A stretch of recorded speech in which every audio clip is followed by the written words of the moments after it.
coming back on because hopefully hit that like, share, subscribe. Don't forget to think about becoming a member. That includes us. Thank you for joining us once again. This is so important. Hopefully that the government, we can't hit it, will open back up tonight and it will reach the president's desk. Hope you guys are doing well. We've been like streaming. So we're going to see what's going on right now. And we should be coming to a vote any minute now. Health insurance premiums for 22 million American families to skyrocket and raises healthcare costs for everyone. Trump and his Republican cult of followers in Congress have unleashed shameful crisis of cruelty and corruption on the American people. First, they slashed Medicaid by $1 trillion, kicked 15 million Americans off of health care, set up the playboard for rural hospitals to shutter, all so that you could give $7 trillion in permanent tax breaks to their billionaire buddies. Then they refused to negotiate with Democrats to extend the Affordable Care Act tax credits so that 22 million Americans wouldn't have to choose between health care and rent. And when we refused to go along with that, they caused this 45-day Republican shutdown, illegally refused to pay SNAP benefits for the hungry, and illegally canceled flights, throwing the country into chaos. Trump and Republicans want to make you poorer and sicker. While Trump builds his gilded ballrooms, protects pedophiles, pardons those who buy his meme coins, and lets Americans starve. Shame on you. I'm a hell no on this bill. Gentlelady from Minnesota. Mr. Speaker, I yield 2 minutes to the gentleman from Tennessee. Gentleman from Tennessee is recognized for 2 minutes. Mr. Speaker, I rise today to oppose the Senate's provision that allows senators to make financial gain off illegal government surveillance. 3 things can be true at once, Mr. Speaker. The first truth is this: the shutdown has to end. The American people and countless Tennesseans I represent are suffering and experiencing real pain. This record-breaking Schumer Democratic shutdown was completely avoidable, and it was completely carried out for political purposes. The second truth is that the last administration, led by Joe Biden and his auto pen, unfairly surveilled conservatives and conservative members of Congress. That included sitting United States senators. Yet, Mr. Speaker, the third thing I would note is that the American taxpayer has suffered enough because of the last administration. No one in this body should support allowing senators to sue and collect from taxpayers because the FBI went rogue under President Biden. But don't get me wrong, the overreach is more than troubling. It's unfathomable that the Department of Justice was weaponized in this way. I fully support holding those radical agents accountable and the ongoing investigations into their... Look at what they just did. I don't appreciate that. That's why I don't do this channel. It's funny when you have something like reputable news that they feel the need agenda to of do the that. last administration. It is shameful to ask them to shoulder the burden of paying U.S. $500,000 or more for those misdeeds. With that, I yield back, Mr. Speaker. Gentleman from Massachusetts. Mr. Speaker, I yield 1 minute to the gentleman from Texas, Mr. Green. Gentleman from Texas is recognized for 1 minute. And still I rise, Mr. Speaker.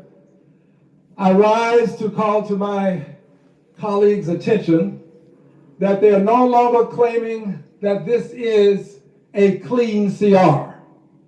The truth is that it is a dirty, filthy, stealthy CR that has been contaminated with millions of dollars for people who have not earned it, but rather who want to take it from the taxpayers of this country because they have concluded somehow that they have been harmed when no harm has been proven or brought to our attention.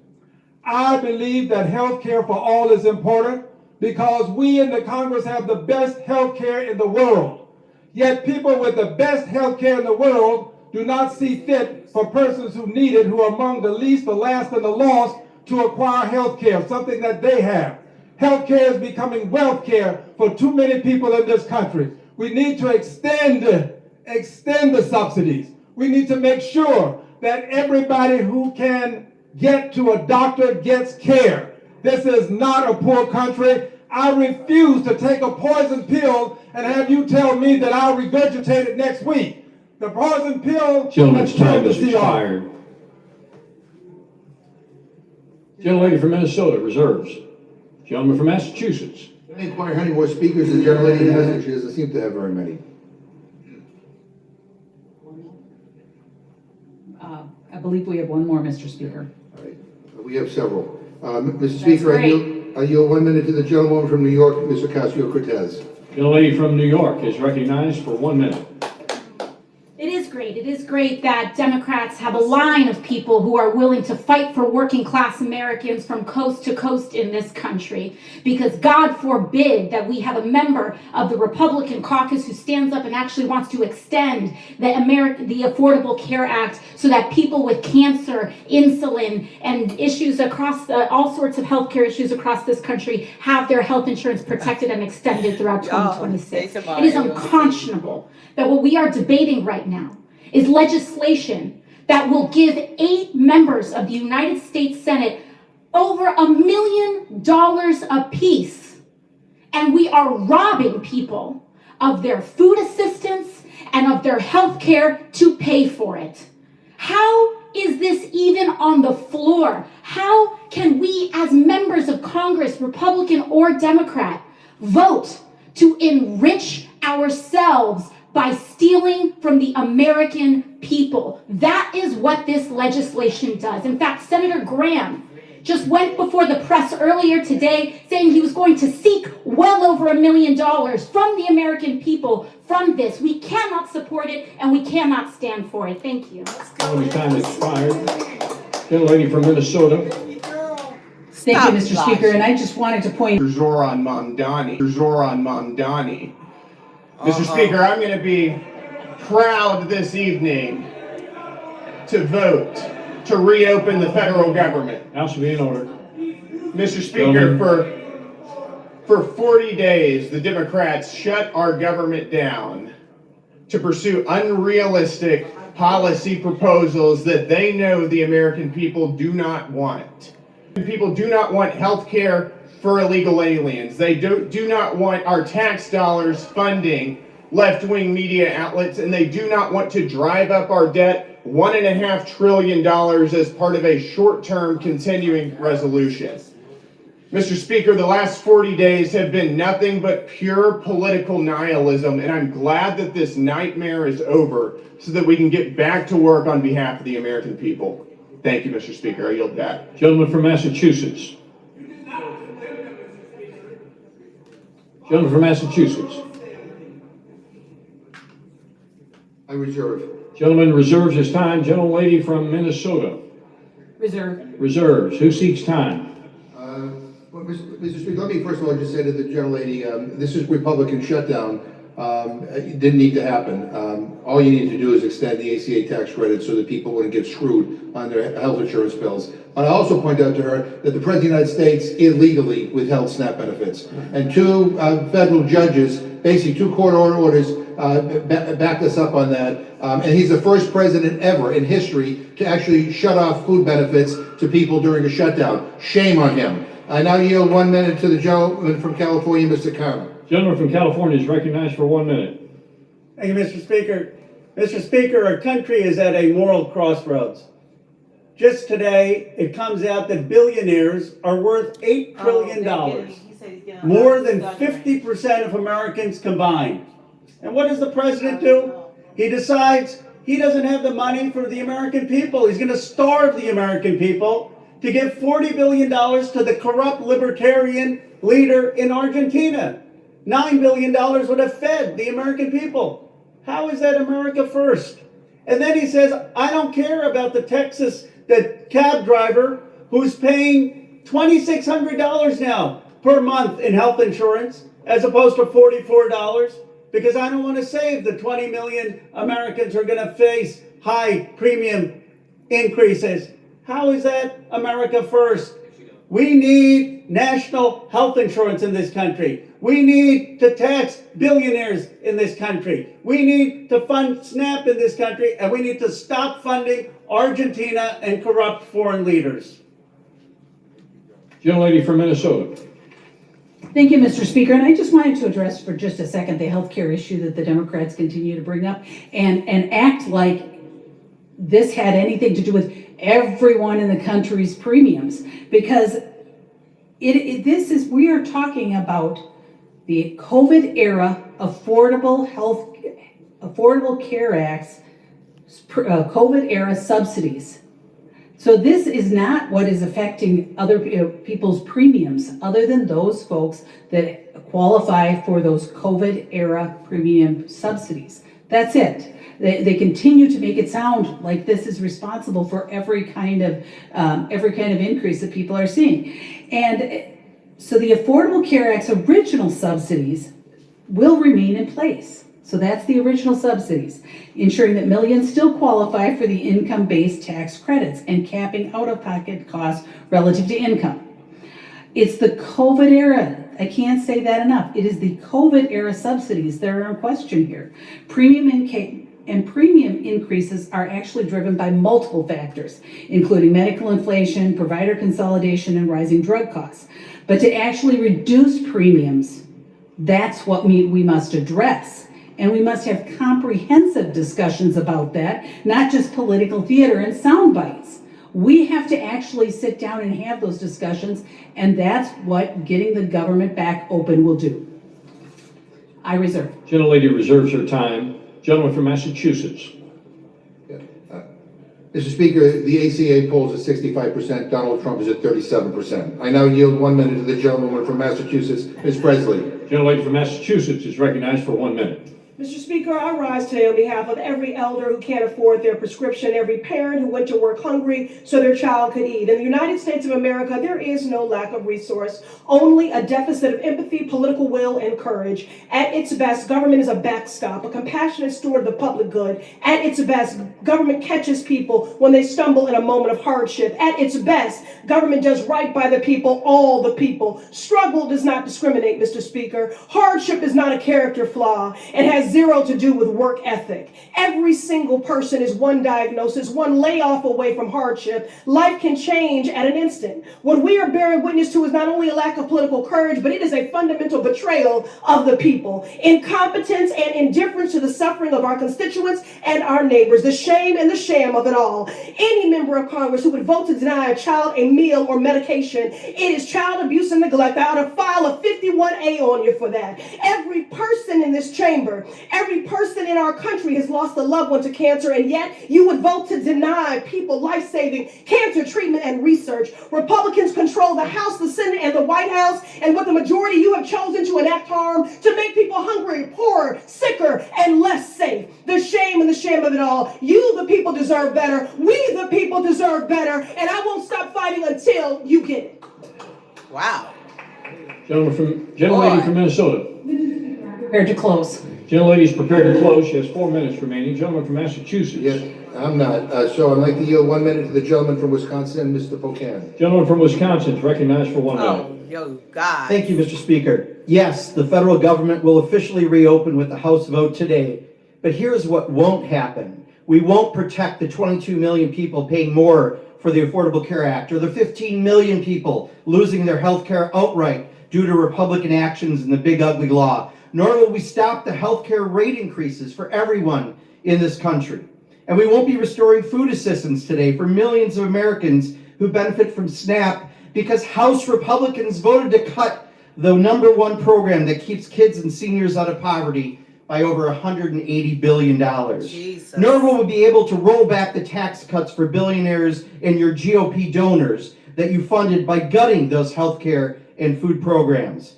But I sure hope you're tanned and rested after your 8-week paid vacation, because you're going to need it. Democrats are going to continue fighting every single day for people's health care and food benefits, and we're going to be on you day after day. Wow. eBay, guaranteed. This is so terrible, what he said, that the result of it, I hope that's not true. Gentleman from Massachusetts. I'm not quite yet, so I yield 1 minute to the gentleman from Maryland, Mr. Olszewski. Gentleman from Maryland is recognized for 1 minute. Mr. Speaker, this funding deal is why Americans have lost faith in Congress.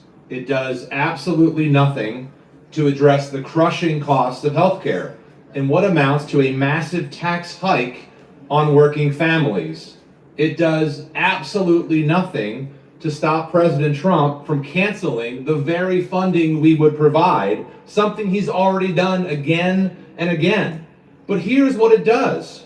It allows senators to write themselves, and only themselves, $1 million checks because their phone records were legally subpoenaed. Checks paid for by American taxpayers. It's corruption at a whole new level. With bribery and insider trading, someone breaks the law. Here, Congress is writing a law that protects and funds corruption. It's brazen and disgusting in an effort to legalize corruption. And anyone who votes for this CR is complicit in that corruption. If government still belongs to the people and not the powerful, we must reject this self-serving scam. I yield. Gentleman yields back his time. Gentlelady from Minnesota still prepared to close. Gentleman from Massachusetts with 2.5 minutes remaining. So I'll close, Mr. Speaker, for our side. Mr. Speaker, I don't have enough time to rebut all the absurd claims made by the other side. Suddenly, they all have an opinion on health care. They had a decade to come up with a plan, and they came up with nothing. But I'm glad they finally acknowledge that this is a dirty CR that shovels millions of dollars into the pockets of Republican politicians. They hate this bill so much that they're all going to vote for it. They say that we shut the government down. Really? The last time I checked, Republicans are in charge around here. We heard for months about their mandate. They control the House, the Senate, and the White House. They have a duty to keep the government open, and they failed. They did not have the votes. They refused to negotiate with us because we wanted to help regular people instead of billionaires. And now they want to blame us for the consequences of their own actions? What the hell is wrong with them? Give me a frigging break. America is the richest country in the history of the world. We are blessed with an abundance of so much. There should not be an affordability crisis. Every single person in this country should be able to have a good job, a living wage, affordable food and health care, and have a shot at a better future. That's what I'm fighting for. That's what we're fighting for. That's how I want to make America great. That's the Democratic vision for what this country could be. And from a moral perspective, from a set of values, we believe it is immoral to have a system that gives so much to just a few billionaires while depriving so many of the basic things they need to live a good life. And it is clear to me after this debate that Republicans do not share those same values. And I'm going to fight like hell. We are going to fight like hell because I believe in America. We believe in America. And we believe that the hopes and the dreams of the American people will prevail. And with that, I yield back. Gentleman yields back his time. Gentlelady from Minnesota with 4 minutes remaining to close. Thank you, Mr. Speaker. And as we wrap up this debate, I want to take a moment to cut through the noise from our colleagues, from our colleagues on the left. Instead of focusing on the legislation before us, they're resorting to fear tactics and tossing out false claims about what this shutdown is really about. The CR would have kept the government open to continue and finish the appropriations process. And yet, the Democrats refused and instead chose to shut down the government. And you know, my colleague mentions values. Democrats claim that our values are different, and Democrat Wick Clark said, of course there will be families that are going to suffer, but it is one of the few leverage times we have. So that's the values they're talking about. I don't share those values. I won't make the American people suffer, whether it be their SNAP payments, whether it be keeping air traffic controllers paid, whether it's paying our troops. Making the American people suffer is not the values that I share. And for the record, Republicans did not cause this shutdown. And we've not been on vacation. I've been splitting my time between DC and the district, as I mentioned before, meeting with constituents in both, meeting with federal agencies, hosting a teletown hall, and I know how hard my Republican colleagues have been working for their constituents and the American people. It was the Democrats who shut down the government when they refused to support a clean CR that would have kept the lights on and protected critical services. And now it's the Democrats who continue to shift the blame. Now, getting back to the issue at hand, let's talk about what this bill actually does. H.R. 5371 restores the funding for SNAP and WIC. It reimburses the contingency reserves to make sure that programs remain stable and reliable. Actually, President Trump moved $300 million of tariff revenue to fund WIC during the shutdown. Republicans are the ones protecting food security and not playing games with it. This bill also delivers for our farmers and ranchers and for rural development and invests in the community that feed this country and keep the economy strong. It supports our troops and federal workers. It ensures our service members and their families have the support they need, and it honors the promises we have made to those who have served. And yes, it reopens the government, restores stability, and resumes regular order. So let's be honest about what a yes vote means. A yes vote is a vote for veterans care. A yes vote is a vote for SNAP and WIC. A yes vote is a vote for $700,000 a fire engine in Ranking Member McGovern's district, and $1 million for the Navajo Nation Community Development Division in Representative Ledger Fernandez's district. A yes vote is for farmers. A yes vote is for our troops, and for federal workers. And yes, it is for reopening the government. And a no vote?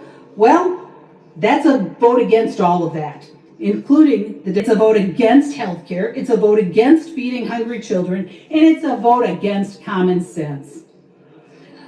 Mr. Speaker, with that, I yield back the balance of my time, and I move the previous question. Question is on ordering the previous question on the resolution. Those in favor say aye. Aye. Those opposed, no.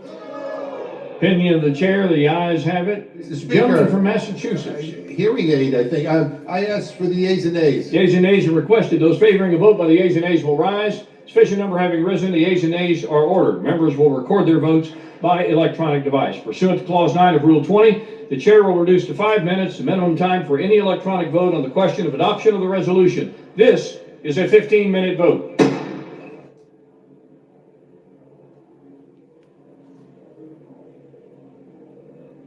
This is the actual vote. Republicans 6 yay, 200. Okay, it's tallying.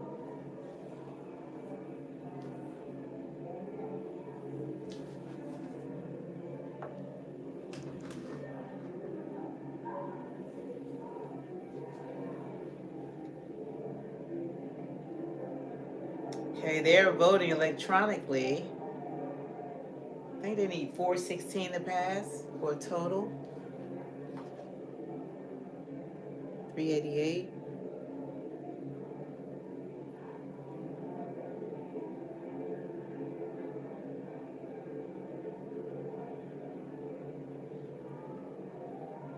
So they got 34 nays.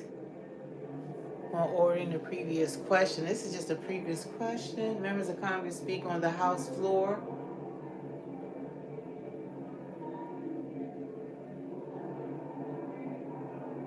On ordering previous question. This is HRES 873. So is that the HRES 873? Is that to reopen the government?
Huh?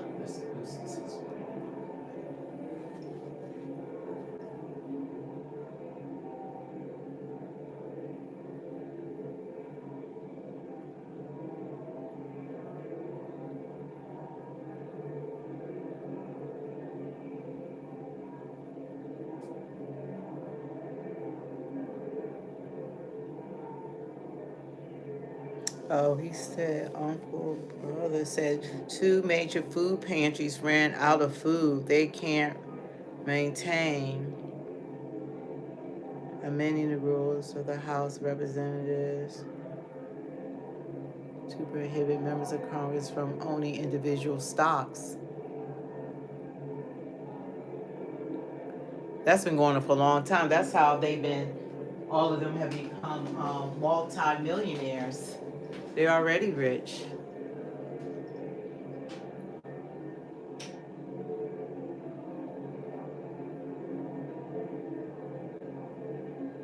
They'll just find another way. They'll put it in families' names. They still don't have the information and still do what they were doing.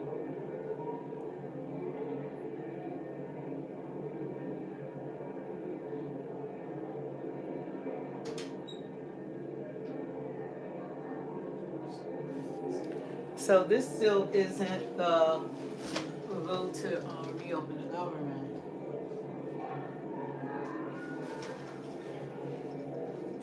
Do not.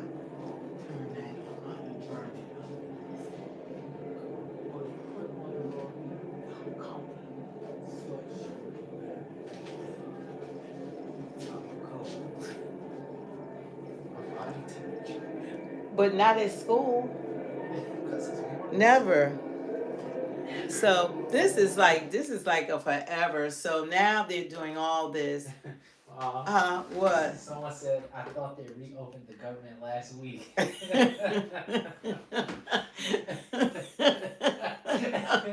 Oh my God. That is really funny. I know they've been going in at it so long. It's like, good God. Agreement of Resolution HR 873. Nays 209, 213. This is ridiculous. The resolution is adopted. Without objection, a motion to reconsider is laid on the table.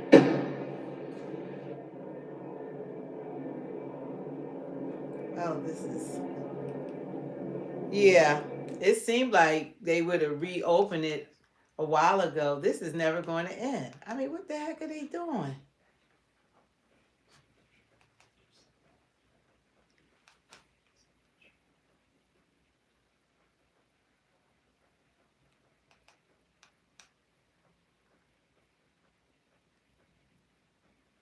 I don't know if they ever going to get this bill on the floor. This is just like really ridiculous. We about to I guess the government is going to be open. The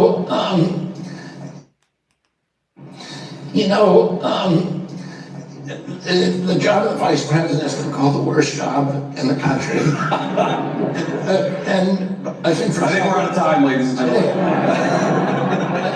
For some vice presidents that's been true. And I know that President Johnson during my uncle's tenure felt that he'd been sidelined, and I think Spiro Agnew and Gerald Ford felt the same way with Nixon. But then you had presidents like, you had vice president like Dick Cheney, who seemed to be actually running the country, and then you had these, relationships with... Not very well, it turns out. But Al Gore... No, they didn't reopen the government yet. And Bill Clinton and Mondale and Carter, who had close personal friendships. You have an amazing job because you have a president who clearly puts tremendous faith in you. He relies on you. He's given you an extraordinary retinue of responsibilities. Talk a little bit about how your relationship with the president has evolved. Yeah, that's a great question. It's clear to all of us in the cabinet how much affection that he has for you and how much he relies on your wisdom. Well, it's interesting.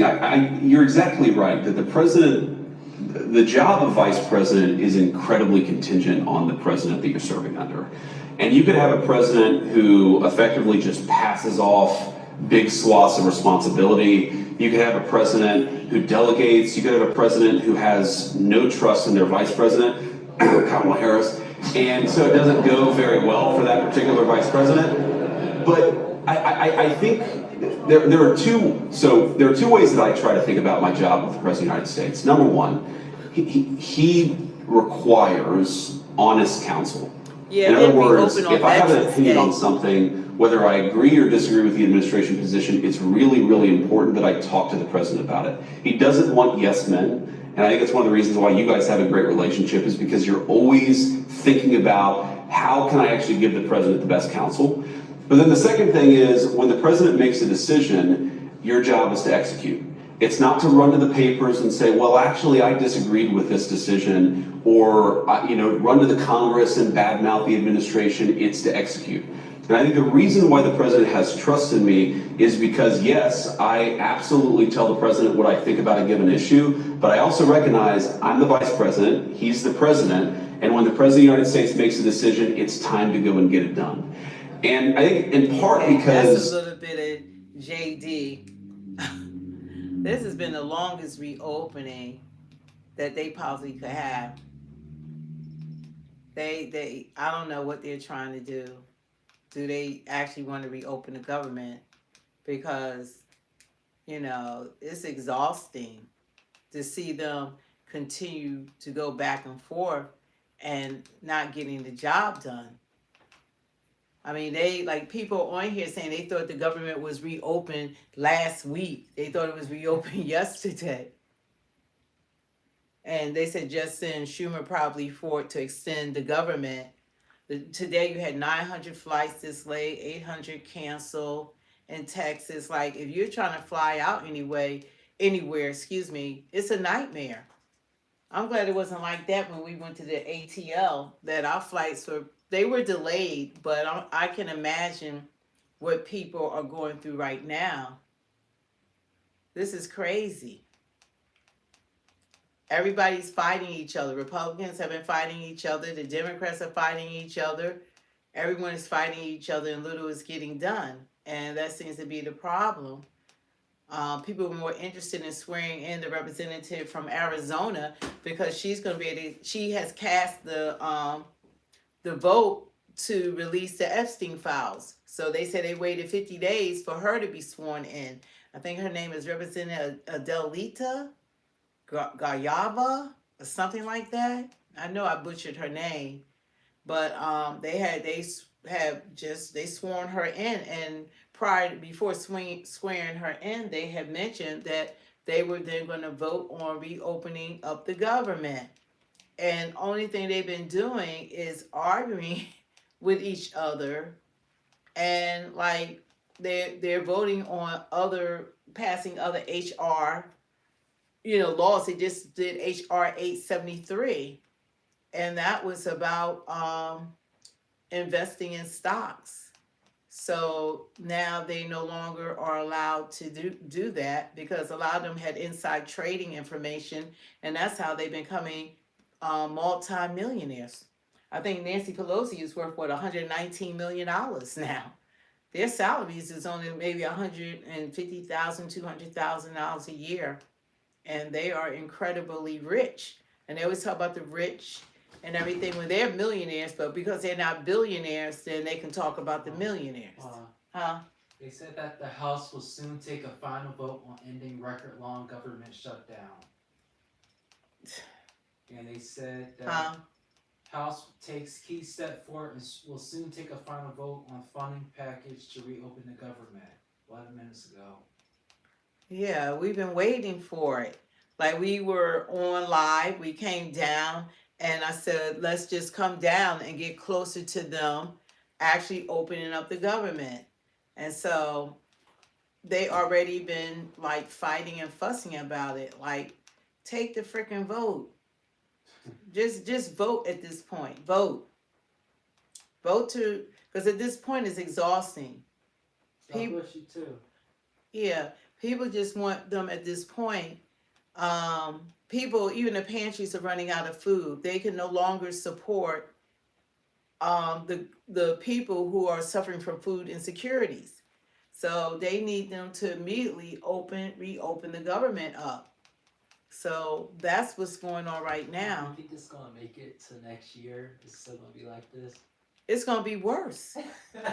First, they're going to take votes like people premiums are being hit right now. They're not going to change it. What's going on now is going to hurt America. America's suffering. They're reopening it, but America is really going to suffer with these premiums and healthcare costs and everything they went through. Some things is like they were reading a list. It's on our video. The impact of this shutdown, what it's going to have on everyday American people. So it is going to be devastating. And then next year, going into the new year, the nightmare isn't over with. It's going to start all over again because we're still not going to have a health care bill. So they're looking to do another shutdown January the 30th. So if you thought this shutdown was the longest shutdown in history, they are foreseeing that the next one could even be longer, because then you're not even going to have to worry about holidays like Thanksgiving and Christmas, and because people want to travel. So that's why they want to reopen. These people are still on the freaking floor. Now, yeah, they still at it, and unless the vote's going to change, then arguing at this point is not doing anything. Except for maybe some of the congressmen and women, they want their constituents to know that they fought for them. They fought for their rights. They fought for health care. They fought for SNAP benefits. They fought for the American people. So I guess they're trying to make their case so they can be reelected in 2026, 2028. This has been ridiculous. Because a lot of the states have been trying to help put food in these food pantries, and they still been running out of food. So I don't think the American people could withstand another week of this. They can't withstand another week of this. And there's no urgency if you're not suffering. So there's no urgency. So they're on the floor, and these people are literally still going at it when it's going to wind up with the same results. So they need to just go ahead and vote. They've had 8 weeks. 8 weeks to make their case. 8 weeks. Yeah, someone said a good point. What? It said, why do we have money for wars but no money to feed our own? And this is the richest country in the world. But it let another country like Argentina need us to drop $40 billion on them because their citizens need it. Oh, well, we send it right away. But we have 42 million people that need assistance for food insecurities, and it's a problem, Houston. But we can feed 14 plus million people that enter this country illegally and provide all the provisions because they came with nothing. So we had to provide housing, food, welfare, Medicare, Medicaid, education, college, you name it, cars, insurance, everything. But we didn't, not one protest, we didn't have one protest against it. But when it comes to the American people, all hell breaks loose, taking care of our own. So our taxpayer dollars are not supposed to help Americans. It's supposed to help the world, the rest of the world. Why were we taking care of the Taliban? Well, I think since President Biden, that we've been sending cash payments of $40 million a week. Untraceable cash payments. What's that about? Who knows? We will never know. I'm so exhausted from this, I don't even care at this point. Because they're not going to do right by us no matter what. And people are so loyal to parties that they don't demand more of our elected officials. Yeah. People are so party divided that it's hurting them personally. But as long as somebody else is doing worse than them, then they're fine with that. When they lose their health care and they lose their benefits, so their health care skyrocketed, and these people aren't working for them, they just want you to battle while they go home to their mansions, because everyone in Congress that you see are rich. They want you to focus on billionaires, because it used to be millionaires were the top dogs.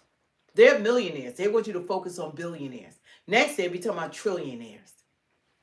So they're making tons of money more than they didn't lose any sleep, they didn't lose any pay, they didn't have to go to work, and as long as they could deflect from looking at them, that's the game. And they played well. Everybody looks at each other. They look at the name calling. I didn't have my officials elected because they can't use a dictionary. I don't need them calling each other names. That doesn't do anything for the American people. I want them to speak in a clear, concise manner. I want them to at least sound educated. I don't need them using profanity and just acting like they come from, a lower class or the hood or whatever. They uneducated. I want them to be above the norm. That's what's expected of them.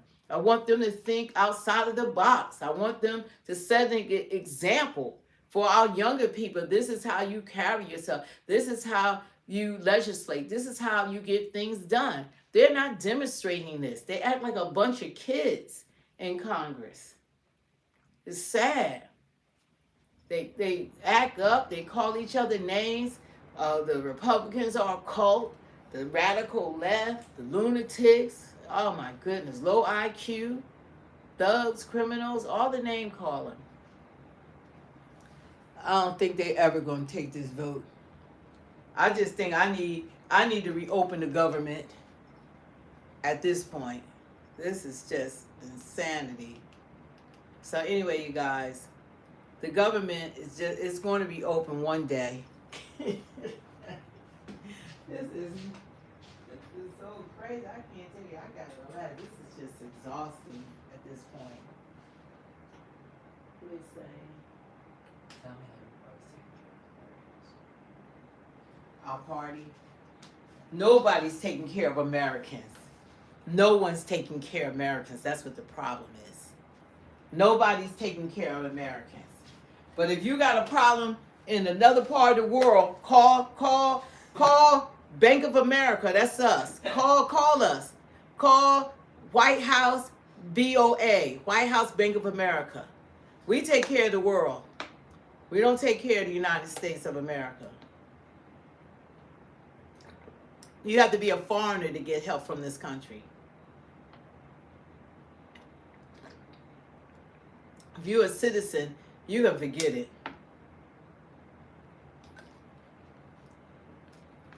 We got Representative Steve Scalise, majority leader, speaking. They've been like just person after person. That's all they do. They've had 8 weeks. 8 weeks. Now they want to fuss about it.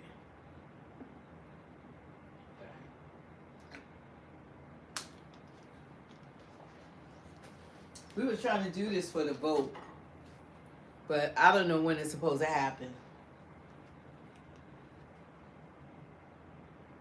It's been going on for 6 hours. At least 6 hours they've been going at it. 6 hours.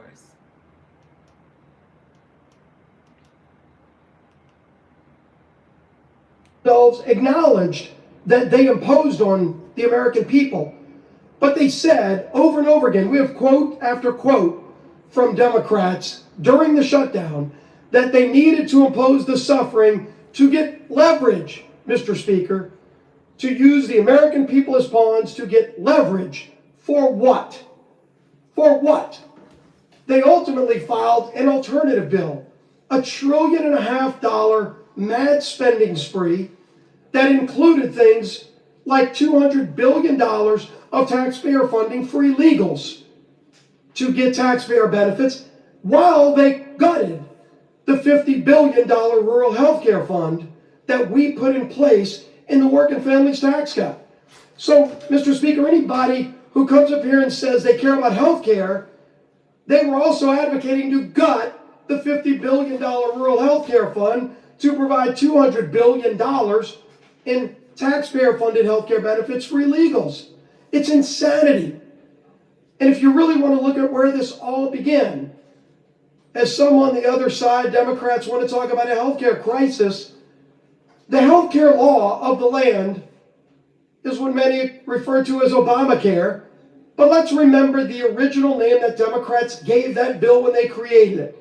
They called it the Affordable Care Act. The Affordable Care Act. Only Democrats voted for it. Republicans knew it was going to be anything but affordable. It was going to interfere with the doctor-patient relationship. And unfortunately, it's done that. But if you want to talk about affordable, and maybe the only other bill that's more laughable in its name is the Inflation Reduction Act. Yeah, that's another product brought to you by Democrat-only votes. The Inflation Reduction Act, which ushered in the inflation under Joe Biden that we're still trying to shake today. But the Affordable Care Act, Mr. Speaker, since it started, Americans have seen over 80% increases in their health care costs because of a Democrat-created bill that they want to now blame on Republicans. I understand why they would want to try to now pawn that off on somebody else. But then if you look over time, during COVID, they created a temporary relief fund, not to individuals, Mr. Speaker, but to insurance companies. Democrats created a temporary, they called it temporary in the law, temporary COVID relief tax credit to insurance companies, to bail out big insurance companies who are seeing record profits, and that's now what they want Republicans to renew. A insurance company bailout that Democrats created to be temporary. They set it up to expire. And now they're saying that the world's going to end if that insurance company bailout doesn't get renewed. While at the same time, when we as Republicans worked to actually lower premiums for families, they fought it every step of the way. That's right. We had a bill that we passed through this House just a few months ago in the Working Families Tax Credit. Part of that bill was called the cost share reduction, was scored by the CBO to lower premiums for families by over 12%. And what happened? It gets over, and by the way, every Democrat voted against that too, because they've never cared about lowering premiums.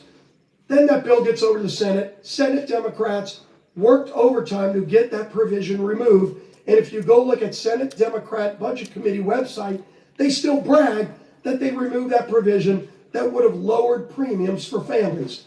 So, absolutely, Republicans have worked and will continue, by the way, to work to lower premiums for families. But make no mistake, the high premiums that everybody faces today are a result of the inaptly named Affordable Care Act and the many failures associated with it.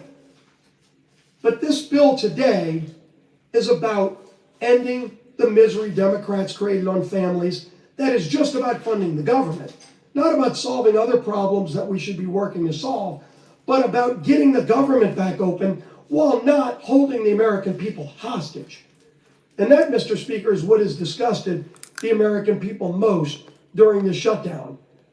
That should have never happened, but it's that it has caused real suffering for American families. Our men and women in uniform that had to wonder whether or not they're going to get paid. Air traffic controllers who already had a highly stressful job and then had to show up for work without getting paid. Multiple paychecks missed. Now you're seeing, because a lot of those air traffic controllers have to go work jobs as Uber drivers. They aren't even being able to show up for work because they still have bills due. Their rent's due. They're trying to put food on their table. And Democrats want to vote no tonight to keep denying them food. The 42 million SNAP recipients, those people that are low income that need those food benefits, if you vote no today, you are voting to deny those 42 million low-income families basic food needs. Don't talk about how much you care about low-income people and vote no tonight to deny them food, basic services. basic things that American families need who shouldn't be part of the leverage Democrats want to show their radical base that they're fighting Donald Trump because they're upset with the results of the election from November. It is time to end this madness, Mr. Speaker. Let's get this government back open. Let's go negotiate our differences, which are many, but let's do it while not continuing to hold the American people hostage. I urge my Democrat colleagues who have voted relentlessly to shut this government down and impose this suffering on the American people to stop. Stop imposing the suffering. Let's open the government. Let's get back to the work of the American people. I yield back the balance of my time. The gentleman from Louisiana yields back. Does the gentleman from Oklahoma reserve? I do, Mr. Speaker. The gentleman reserves. The gentlelady from Connecticut is recognized. I remind the majority leader that a 60-year-old couple earning $82,800 per year, annual premiums will rise by over $17,000, a 255% increase.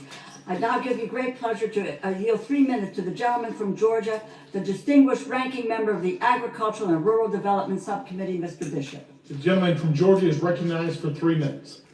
Thank you, Ranking Member Delora. As Ranking Member of the Agriculture, Rural Development, and FDA Subcommittee, I rise to oppose this bill. Though it does represent, for the most part, solid bipartisan work to provide investments in agriculture in rural America, I am disappointed that the rest of it falls far short of the needs of most Americans. Healthcare providers and patients are frustrated and frightened by the imminent skyrocketing of healthcare costs caused by the loss of the ACA tax credits and cuts to Medicaid, Medicare, and life-saving biomedical research. My constituent, Angela Holmes, is unable to walk without debilitating pain. She's worried that without tax credits, she won't be able to afford health insurance to complete the multiple back surgeries she needs. For many Georgians, health care is a matter of life and death. Our Republican colleagues could have corrected this in the Rules Committee, but they rejected an amendment last night that would have lowered health premium costs. To me, that's unconscionable. So are the administration's actions during the shutdown. As a Christian, I'm outraged that USDA used the shutdown to illegally withhold SNAP from 42 million Americans. USDA had the chance to do the right thing and use designated contingency funds, but rejected it. And when ordered to do so by the courts, they fought all the way to the Supreme Court to keep hungry families from receiving food. America produces the highest quality, safest, most affordable, and abundant food, fiber, and medicine anywhere in the world. To that end, this bill provides many welcome investments. It fully funds SNAP and WIC, replenishes the SNAP and WIC contingency funds, and fully funds cash value vouchers for fruits and vegetables for women and children. It also helps rural America by providing $1 billion in single-family direct home loans, $120 million over the House level, and funding water and wastewater programs at $446 million, both issues that Democrats tried to address in full committee. The bill provides $1.8 billion for the Agricultural Research Service, $1.6 billion for NIFA, protecting farmers, small businesses, and families against President Trump's budget request to eliminate land-grant university research and extension activities across the country. I'm pleased to see that the bill language requires USDA to notify Congress before canceling grants over $1 million. The agriculture portion of this bill does make positive steps in the right direction. The bill discards many of the harmful policy riders, which in the House bill, yet it does not go far enough to negate House language falsely questioning the safety of mifepristone and encouraging FDA to explore liability protections for certain infant formula manufacturers, over which the agency has absolutely no jurisdiction. And while the overall funding package may reopen the government for a month or two, this bill does not address the breach of trust this administration has demonstrated since January. They failed to follow the law, and we cannot trust that they will even execute this bill if we vote on it today. The gentleman's time has expired. 15 seconds. The gentleman is recognized for an additional 15 seconds. They failed to follow the law, and we can't trust that they'll execute the law. They cut SNAP by 20% in the big ugly bill this summer, dismounted funded federal programs, fired federal workers, and illegally ignored court orders. This bill fails to address the health care crisis and bipartisan outrages erupted over language in the bill to pay millions of dollars of taxpayer dollars to a handful of senators whose phone records were subpoenaed in time has relation to expired. the January 6th investigation. It's a bad bill. Opposed. Gentleman's time has expired. The gentleman yields back. Does the gentlelady from Connecticut reserve? The gentlelady reserves. The gentleman from Oklahoma is recognized. Thank you, Mr. Speaker. Mr. Speaker, I recognize my, yield 2 minutes to my very good friend, distinguished gentleman from Texas and distinguished chairman of the Military Construction and Veterans Subcommittee, the Appropriations Committee, Mr. Carter. The gentleman from Texas is recognized for 2 minutes. Thank you, Mr. Speaker, and I want to thank my longtime friend, colleague, and the chairman of the Appropriations Committee, Mr. Cole, for yielding me the time. I rise in support of H.R. 5371 and look forward to reopening the government. The shutdown has gone on long enough, and it's time to end it. Yesterday was Veterans Day, and it's a timely reminder of the commitment our armed forces personnel have made and the responsibility that we have to take care of those who serve our nation. Military Construction and Veteran Affairs component of the legislation meets that goal. The legislation includes $133.3 billion for the Department of Veterans Affairs, including $113.8 billion for that's discretionary funding for the VA medical care. It includes critical funding for Medicare, medical health services, telehealth services, veterans homelessness programs, medical research programs, and rural health initiatives. It invests in information technology, including robust investments in VA electronic health record modernization. Fully funds all mandatory veterans benefits, including veterans disability compensation programs, education benefits, and vocational rehabilitation and employment training. Nearly $20 billion for the Department of Defense military construction programs. This amount funds nearly 300 projects and military bases around Yield the the world. gentleman. Oh, my goodness. Mr. Speaker. The gentleman has an additional 15 seconds. It includes $3 billion to improve and maintain housing for service members, provides requested resources for the American Battle Monuments, Armed Forces Retirement Home, and Operations Arlington Cemetery. I want to thank Mr. Cole for his endless work to get us to this point. The gentleman's And I time urge is my expired. colleagues to join me in supporting the bill, and I yield back. The gentleman yields back. Does the gentleman from Oklahoma reserve? The gentleman reserves. The gentlelady from Connecticut is recognized. Mr. Speaker, I yield 3 minutes to the gentlewoman from Florida, the distinguished ranking member of the Military Construction and Veterans Affairs Subcommittee, Ms. Wasserman Schultz. The gentlelady from Florida is recognized for 3 minutes. Thank you, Mr. Speaker, and I thank the gentlewoman for yielding. I rise to oppose this slush fund for senators bill that will force healthcare costs to explode for millions of Americans. In fact, this legislation guarantees only 2 things. Republican senators suspected of helping Trump try to steal an election will get a whole lot richer, and life will get more expensive for everyone else. That's because this bill adds rocket fuel to Republicans' larger assault on Americans' access to quality, affordable health care. Remember, Mr. Speaker, Republicans already slashed $1 trillion from Medicaid, $500 billion from Medicare, and let Trump steal billions in medical research. But with this bill, Republicans dump massive healthcare price hikes on struggling Americans. Millions will be priced out of any coverage at all, which will drive coverage costs up and health services down for all of us. It's a health budget nightmare for America's families and a slush fund lottery win for 8 Republican senators. Because the one thing that we can all agree on, unless you're Jeffrey Epstein's best friend in the White House, is that the cost of living is out of control. Rent, home insurance, and electric bills are all soaring. The cost of beef, coffee, and vegetables just keep climbing.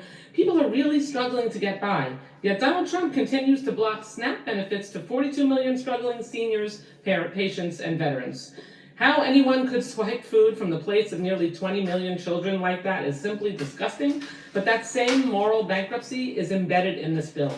This bill unleashes huge health insurance hikes on 203,000 people in my district alone, and 82,000 people will lose coverage altogether due to the impact of the big ugly law and soaring ACA prices. Worse, this bill also reneges on our commitment to veterans. As the ranking member of the Military Construction and Veterans Affairs Appropriations Subcommittee, I take our promises to veterans personally and seriously.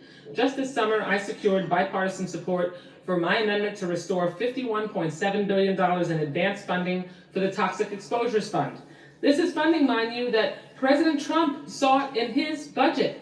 Yet as Republicans slipped a slush fund for senators into this bill, they gutted a critical funding protection for veterans. Just so we're all clear, average Americans will see their kitchen table budget blow up from the health coverage price hikes, and veterans will see their future healthcare funding for toxic exposures put in jeopardy.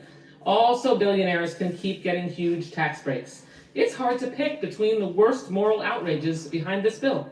Was it covering up for Epstein's best friend for nearly 2 months just so Republicans could vacation and avoid negotiating a better healthcare plan for our struggling families?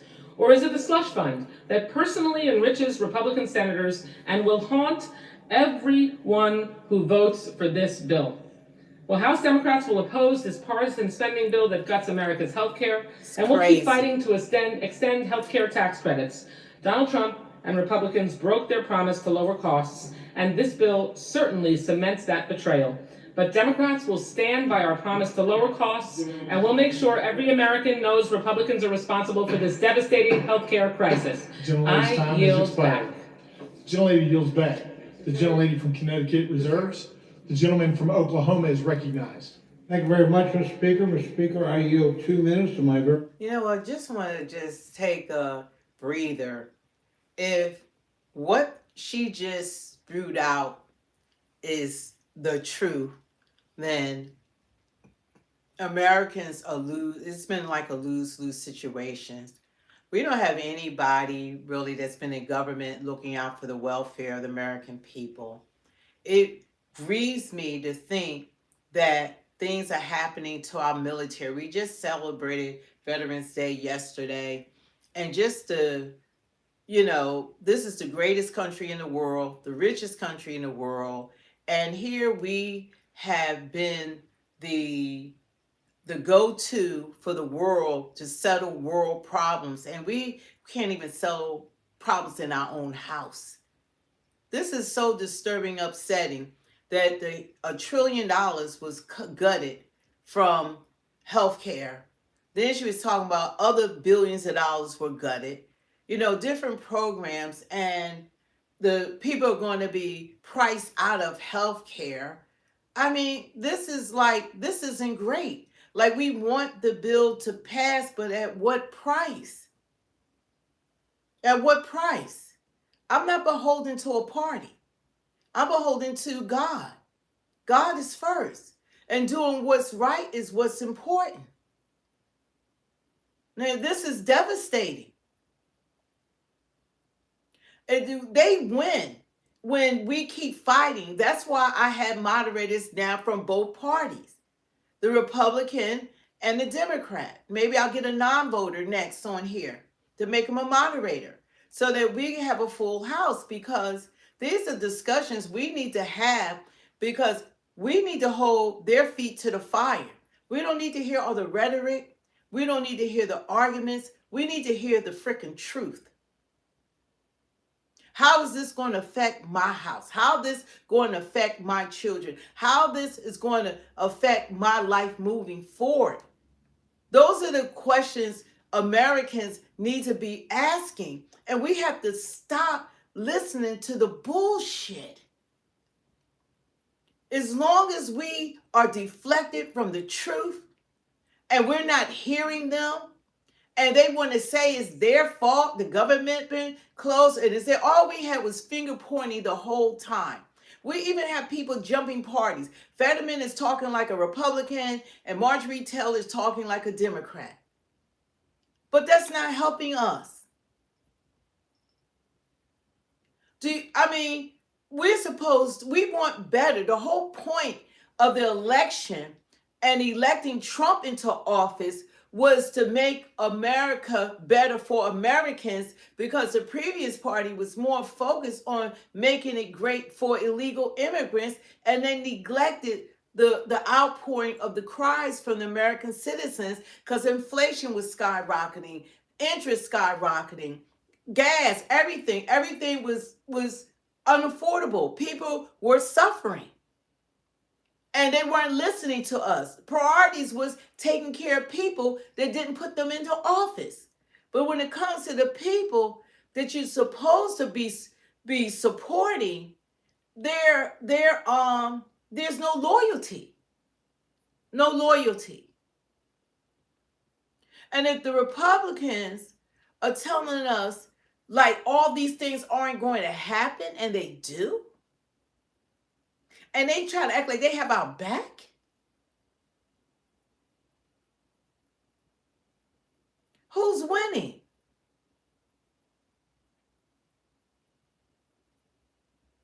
I am literally disgusted.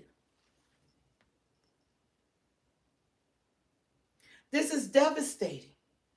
And the reason why they don't care is because they all are rich. It's not just Trump.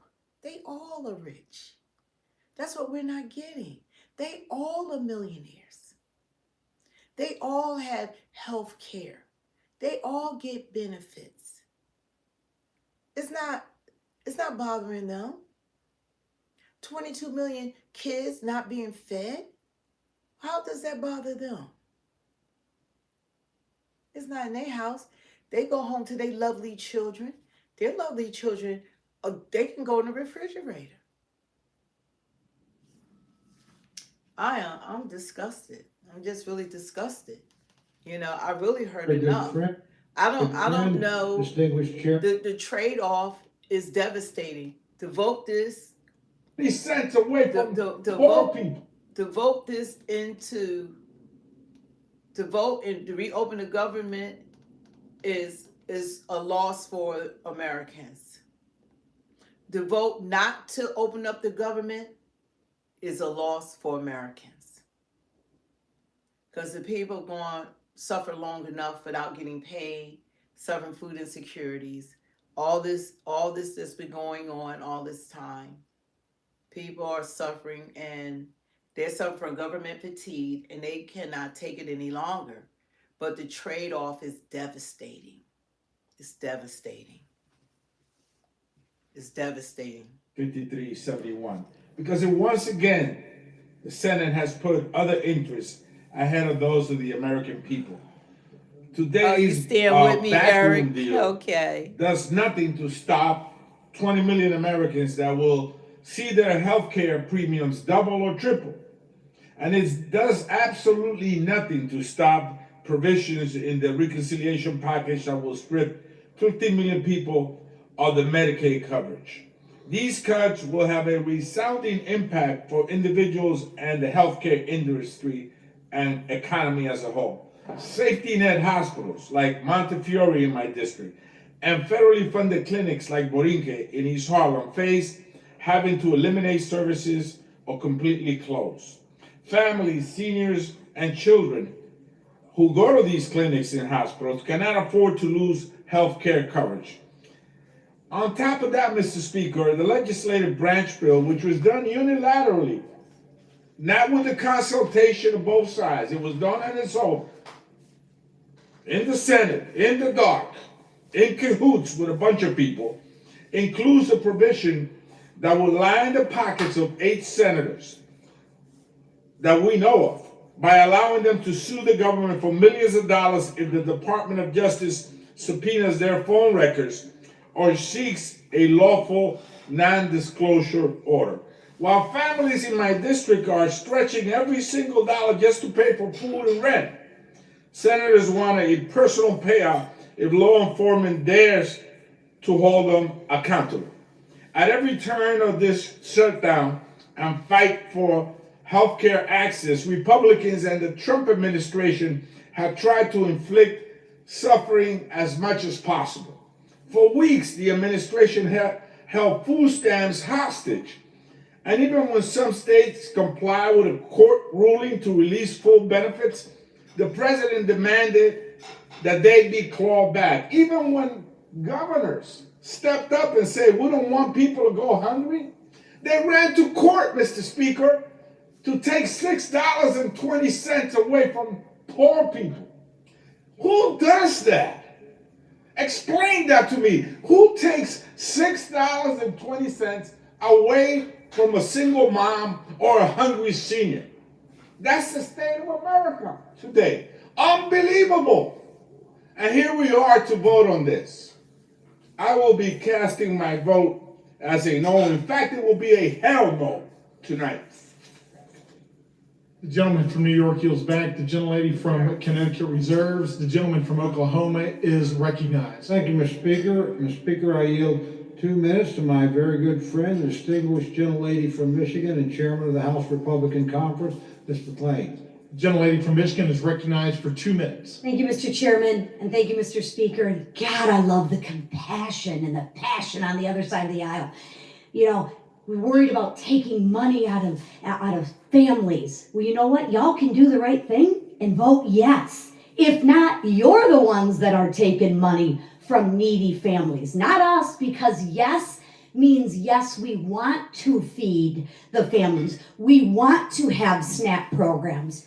No means we don't fund those programs. See how simple that is? But keep on with the rhetoric. I mean, it's cute, but the American people don't buy it. So, I mean, listen, for the past 40 days, Democrats have inflicted needless pain on hardworking Americans. They stranded millions of travelers. They denied food assistance for hungry families. And how did they do that? When you vote no to continue funding, that means you deny food stamps for hungry families. No. I'm telling you right now, I am tired of the freaking lies. This is called Speak the Truth 2.0. I'm not even going to listen to any more of their bullshit. The problem is the Democrats have been in fault. I've been talking about them ever since I started the channel. But what's right is right and what's wrong is wrong. These bastards held the freaking American people hostage over goddamn food. They put food as a negotiation. That's what they have done to the American people. Anytime we could give $40 billion to Argentina, we had the money for our people, and they chose not to do it.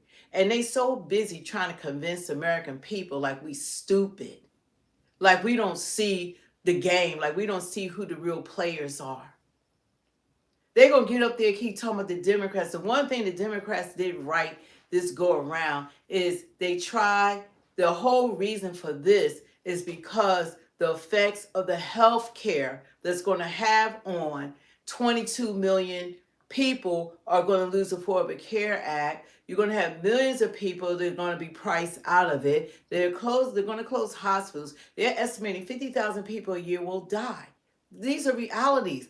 But they made it such a dire situation.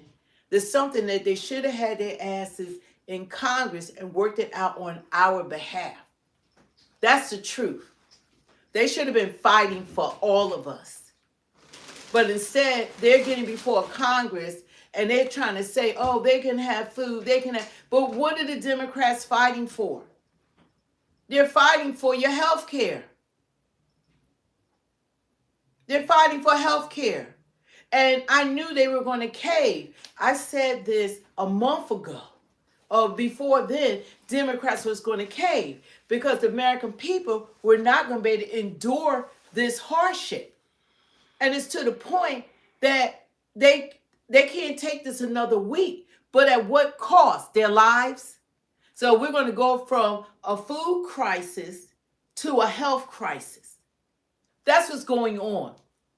It's not the Democrats' fault what's going on. The Republicans have the presidency, they have the House, and they have the Senate. They have everything.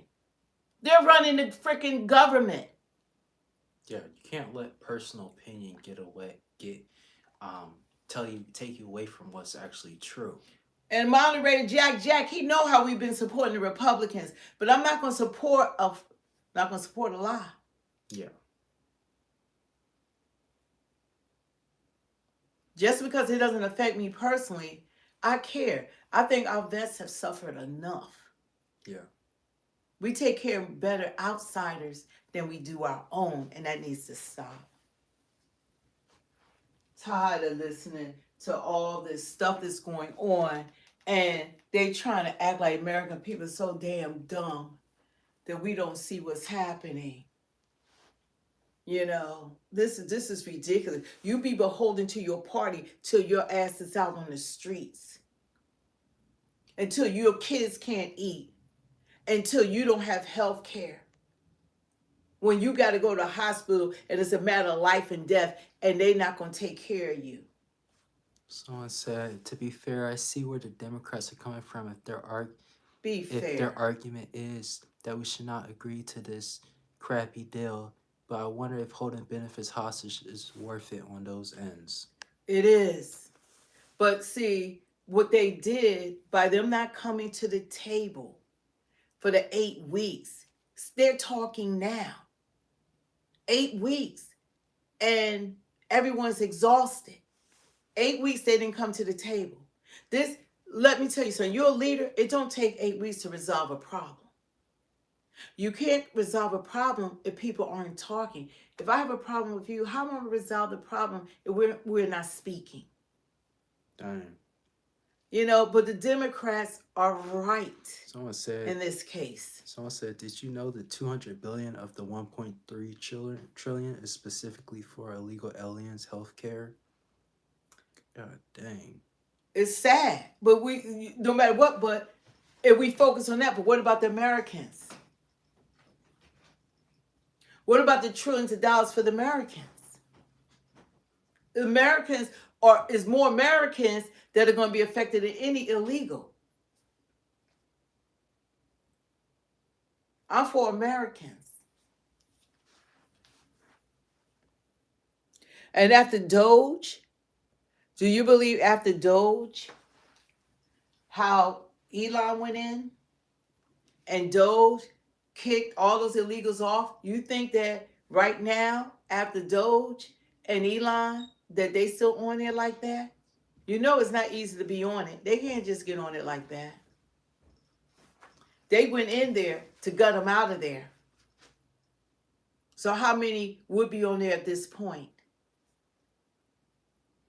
Yeah. We got a government that fired federal employees as soon as they taken over. We got a government that went in there and put them off of it. You know that, right? Yeah. That was the whole point of Doge. Yeah, it's like neither party before Americans at times. Neither party. I'm an independent. Yeah. I'm an independent at this point. It's like neither party. I mean, where's the hope at? You know, but what's about to happen to Americans is devastating. All this has been devastating. I feel like just really disheartening by what Americans are going through. It's like we can't win. It's like no matter who we vote for, we can't win. That's what it's looking like. Terry said, prices are down. My granddaughters can change without boys present. Girls are getting their spaces back. There are so many positives. Yeah, with the negatives, right? Yeah, you can say prices are down, but if you don't have a job, it don't matter what the prices are. Prices were already high, so down is still high. People still can't afford things. People still not buying houses. Kids and adult children still can't move out the house. So now, Mike Johnson, breaking news, Mike Johnson said that the House will vote next week on. So that was next week. Are you serious? You lying.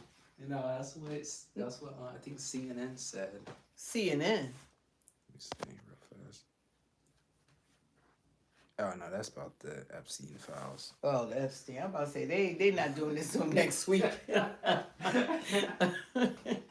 I mean, my God, it's like this has just been horrible, but it's not good. It's not good. None of it's been good for Americans. What you say might be good for you. If you're still paying $4 worth of eggs, that's still unaffordable for a lot of people. You know, gas is still like people still are not working living wage jobs. Well, Terry, I mean, to reply to that, some people have like disabilities and they might not get the best jobs to pay for they have families they have to feed. More people are not making living wages that are making living wages. People are working, but they're the working poor. These jobs are not paying and they're not keeping up with inflation. They're not being paid the money that they need, to take care of their families. After you pay your rent, your electric bill, water bill, gas bill, your kids and all, there's no money for all of that. Thanks for getting rid of him, Jack. What? Oh, someone was saying something to me, but he got rid of him. We got to be serious as Americans, and that's what this channel is about. We have to, regardless of parties, look at what's right. Y'all can't keep being beholden to these parties because they're not supporting y'all. If the trade-off to open the government and it's going to be more devastation, that's not a win. That's a loss.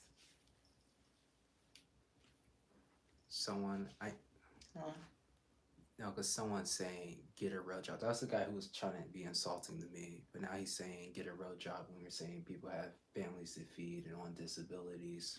But you know what? What you sow shall you reap.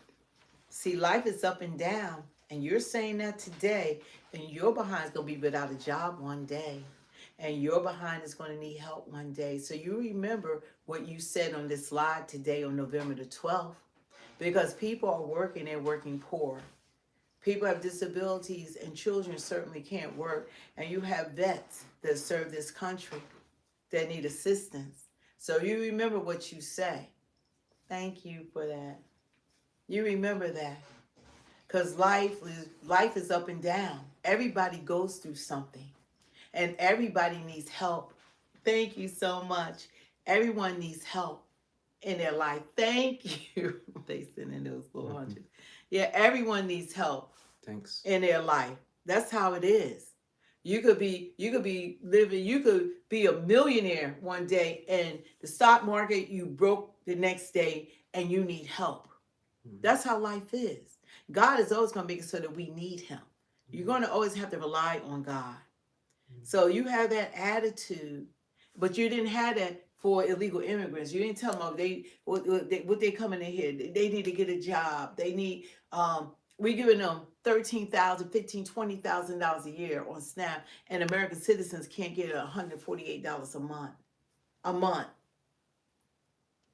You don't have no problem giving the rest of the world $350 billion to Ukraine, billions to Israel, Gaza, everybody. Everybody got a piece of the United States. Billions to Africa, billions to the UK, billions to Canada, and they're saying, billions to Argentina. Yeah, and they're saying in the chat it's best to be an independent. It's best to be an independent at this point. Yeah. Because when I went in, I'm telling them, I said my thing, look, change my status. I went from Democrat to Republican, now I'm independent. I'm being independent because I want to support who support us as Americans. And you'll have people until it knocks at their door, and it will. They'll come for you. Yeah. Those are the main ones who want to say something because they feel like they fine right now. But just live a little bit longer. You'll find out. You'll find out. And also to that guy, you shouldn't be counting people's pockets. Let him go ahead. He got it coming to him. Yeah. You got to come into him. See, we're compassionate about others. See, we serve God, so we don't lack any good thing. God is good. The young lion do lack and suffer hunger, but they see God should not lack any good thing. What we're doing now is letting our light shine before men, that they may see our good works and glorify our Father in heaven. This is just a calling, what we're doing, because we care. Caring is free. But I about to had enough of all this. Now they had Nancy Pelosi up there, and they just Someone still, else yelling. yeah, all they do is yell, yell, yell. They just going at it and at it and at it. I think they not gonna pass this thing until around 12 o'clock tonight, if they pass it. But even if they pass it, is the good and the bad. It's not a win if it passed. It's not a win at all. And the Republican administration, they knew that the Democrats would cave on this one because this was assault on American people. American people are going through it and they're going to be crying out. So I knew, didn't I tell you? Yeah. Like over a month ago, the Democrats were going to cave. They were going to, because, and then when they threw cutting off food, the SNAP benefits, causing food insecurities, and going back to court, fighting the courts because they didn't want his, when the court said at least give them I think a partial SNAP, and the Trump administration went back and didn't want to give them a partial payment for food. They wanted to put pressure on the people, and that's how you do this. Put pressure on the people, and they're having their way, even though the Democrats won 3 major elections, and they found 8 Democrats to cave, and they said that they made promises. I don't know, they gave $1 million subsidies or something, and so they sold out the American people, and everybody's selling us out. And we need people in office that really are going to fight for us, and the people in there aren't the ones. You But think that? huh? You think that? Yeah, the people in office are not the ones to fight for us. They're not fighting for us. I believe that, I don't know how many illegal immigrants are still getting any benefits, but I know, according to Trump administration, they weren't playing. I don't know how it's possible for them to be on any type of receiving any kind of health benefits when Elon and Doge and them went in there and cleaned it out. So, and Doge is still there. So Elon left, but Doge was still left to continue the work. So I don't know how true that argument could be at this point. But still, is millions of Americans that are being hurt. Yeah. I don't know. It's bad. It's bad, y'all.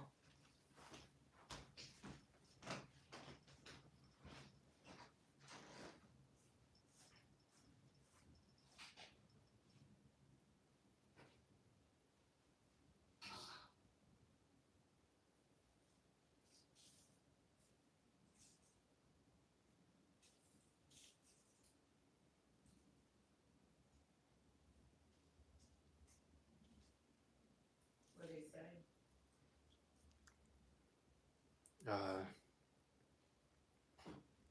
I'm talking about God. Huh? I'm talking about God. About God? Yeah. They said Jesus forgave those that asked for forgiveness. Well, this country's in tough shape. Yeah. Still in tough shape.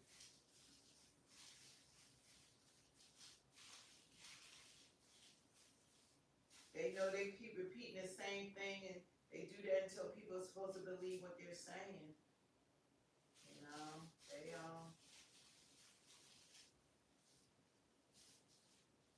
in tough shape. It's almost like the parties want to come out on top and have that be the main thing rather than help the people. Like, even if that means agreeing with someone that is the opposite party of you.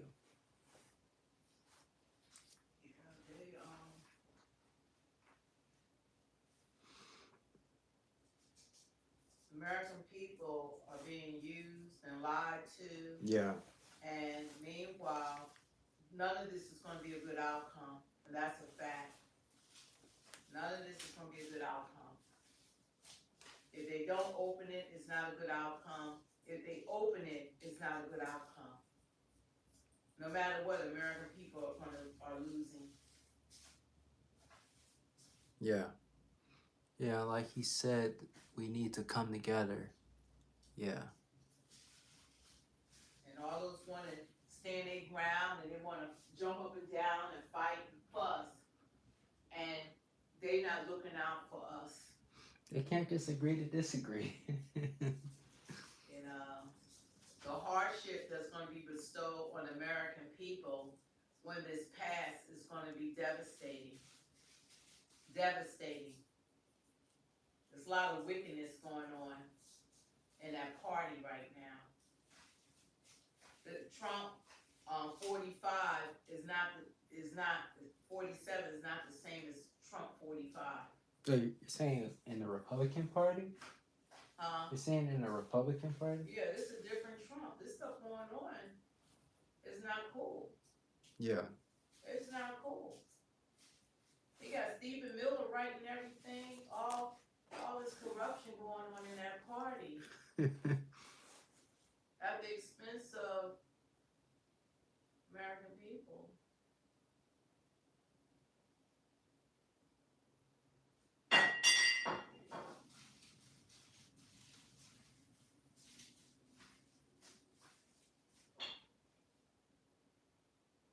So this is a loss, and it's been just downhill. No new jobs are coming in. No job report has been reported. Hundreds of thousands of people, federal workers, have lost their jobs. The deficit went from 37 trillion is now 38 trillion worth of debt. So there hasn't been anything worthwhile done for the American people. Nothing. Yeah.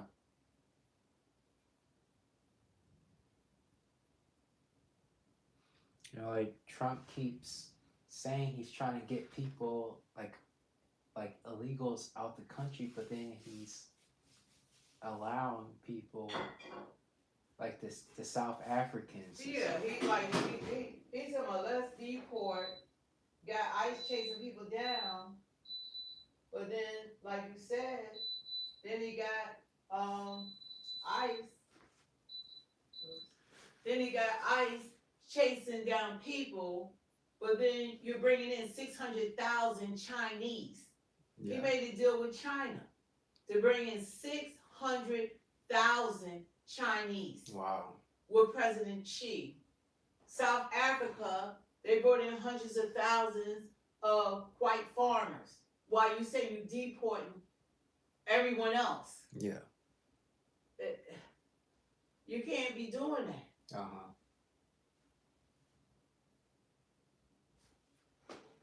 So that's why people be looking at them like, you said we got to get rid of illegals, but you're bringing in illegals. They're not citizens. Yeah. What kind of deal is that with China that we got 600,000 Chinese people coming into our country? Yeah, that's... Well, what deal is that? Yeah.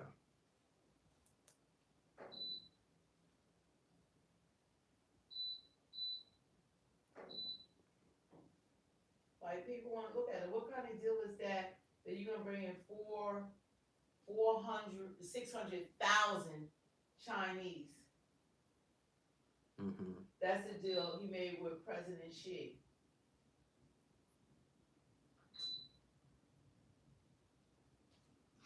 It's like once I could vote, Trump goes and does all this.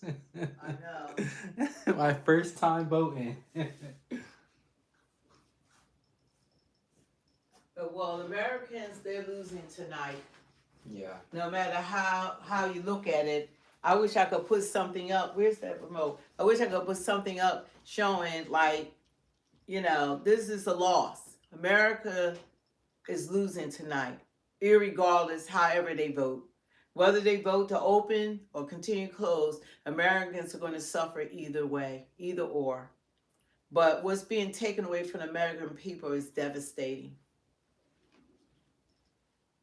It is unimaginable And it's a disappointment to me because, like, the beginning of January this year when Trump got sworn, I didn't see all this coming. I didn't. Yeah. The last thing I thought is that Americans will be going through this type of suffering. This didn't happen during Biden's administration. People weren't kicked off of their health care and they weren't suffering from food insecurities. Well, Coleman, you're saying you love this Trump, but you're ignoring all the things he's doing that's hurting different communities. Yeah, we're not doing that. Yeah, he's doing a lot that's hurting like Americans too. We're not doing that. We don't go along just to get along, and we're not going along with people that's causing this type of hardship on our fellow citizens. Yeah. We're not doing that. We're not beholden to a party, any party that's doing wrong. And I've been with both parties. Campaign, not for the Republicans, but I've been campaigning for Democrats. Yeah. And I hope, and most definitely, I've held big positions. I've been with them all and representing hundreds of thousands of people. And like, come on, talking about going after children, like they're going to commit the crime anyway, to lock them up now. Like, come on. This time around, it's been crazy. It's crazy. You just be lying to yourself if you can't see the injustices that are going on. And I want better for us. And I'm not going to go along and cheer on more devastation for Americans. I think Americans have been through enough. And when are our administrators going to take care of us? No, children need mental health options first before you lock them up and throw away the key. They need people there that's counseling them. They do it for adults. Yeah. Why wouldn't you do it for a child? They say, yes, decriminalizing crime only makes it worse. Yeah, but see, they don't have those sentiments when it comes to locking up white children. You know who your mass shooters are? You know who they are? You know who your school shooters are? You know who your cop killers are? You know who your pedophiles are? See, they won't show you that on the news, who's really committing all of those crimes. It's white people. It's white kids. White young people. So you don't think they need to get mental health? But see, what they like to do is when anything's going on, they like to plaster. See, that's why I thank God for social media now, because see all those lies, and they try to use black people as the face of crime. They try to say black people are the thugs when we've never been the thugs of America. We have never been the thugs. We have never been the violent ones. It's not us. And everybody knows it's not us. We know who it is. It's not us. But they don't want to admit the truth. They want to show you, just like even this shutdown, CNN, supposed to be Democrats or whatever station, they want to just show black women. But they don't want to show you that 37% of people who receive welfare are white people. They're the ones that receive it. But they're not showing you them. They're suffering from food insecurities. DEI, they want to just put black people as the face of DEI, diversity, equity, inclusion. We weren't DEI. We didn't benefit from DEI, but we were the poster child. That's how they do it. That's what media does. But we live in a different day and time because now it's not just mainstream media. You have content creators. You have X. You have YouTube. You have Instagram. You have TikTok. You have Ground News. You have so many news sources now. You even have ChatGPT. Oh, the people in comments got them angry. You have ChatGPT because people, you know what? The thing about the truth is like people rather believe a lie. You can fact check all of this yourself in a matter of minutes. Ask ChatGPT if you're too lazy to do your research. See that? I mean, This is coming from somebody who has been Team Trump since 2016. It doesn't. You don't have to prove yourself. No, I'm just saying because they're saying that we're against Trump and against. You know what? We haven't been. If they see the channel, they see. I mean, look, my viral video has over 1 million. I think close to 300,000 people. I said I voted for Biden, but this time my slogan is Trump, Trump, Trump. Yeah. I see that everywhere, all over. That's what I was like, Team Trump. But I'm not gonna go along with a lie for anybody. The truth is the truth. This channel was established. The name is what it is. Speak the Truth 2.0. And they talk about like getting back to the mental health, but when it comes to your own that needs the mental health, we don't terrorize people. It's not us. We didn't put comments on slow-mo. You're free to say whatever you want, Coleman. No one's trying to hide your comments or stop you from speaking what you believe. Yeah, our moderators, they let it go through because we want to hear, as long as you're respectful, we're just not going to let you talk crazy. Yo, man, this dude's a hater, bro. He must got a crush on me or something. I'm just going to ban him. It's like, dude, but see, they try to, see, the thing about it, when they weak and they losing and they don't have no substance, then they try to attack your character. They try to attack your being because they what are they, finger warriors? But keyboard warriors, but you don't say that to your neighbor. What about your boss? How about having that conversation with someone in person that's in disagreement with you on your job? Your bully. Everybody is not going to agree with everyone about everything. That's not how life is. Yeah. But you should be, if you're an adult, you should be able to handle it. You're not a child. You know, God said when I was a child, I spoke as a child, but when you grew up, you're supposed to put away those childish things. Be an adult and have a conversation. Now, if you're right, then go for it. But don't come on here. It makes you this small when you got to resort to trying to talk about someone. Yeah. That's not winning an argument. That's making you look small and uneducated. We're not going to go along with the okie doke. We're not going to go along when things are wrong. That's not going to happen. Even if we are for a party. But but we got to answer to God. We don't answer to you, we answer to God. God's going to hold us in check when we stand before God and give an account of our lives.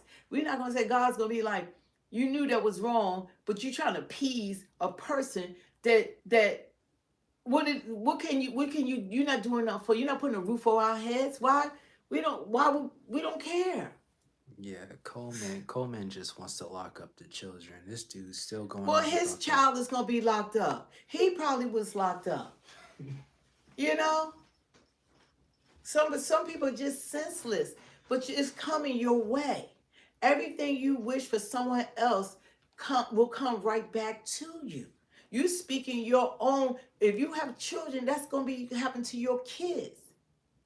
You're going to remember all. It's funny how people say all the things they want to until it comes to them when it's at your front door. Then you're going to have a different tune because it's coming your way.